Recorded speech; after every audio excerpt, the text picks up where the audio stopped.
मी तर म्हणतो पहिले या मातीचं पुण्य खूप मोठं, कारण वैराग्य मूर्ती ज्यांच्या वटातला शब्द निघला तुमचं कल्याण झालं. मी आजही सांगतो तुम्हाला, कारण गावाचे कुलदैवत असते दादा, काय असते.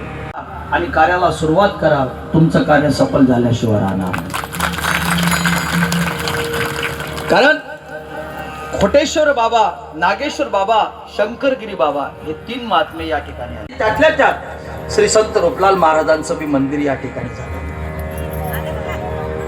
मी तो म्हणतो पहिलं भाग्य असं की तुम्हाला कथाकार भेटतील, कीर्तनकार मिळतील, मृदंगकार मिळतील, म्हणणारे मिळतील. पण कार्यक्रमाचा अलंकार काय असते माहित आहे? आळंदीच्या दिंडीत 7 लाख लोक आहेत, तुकाराम महाराजच्या दिंडीत 5 लाख आहेत.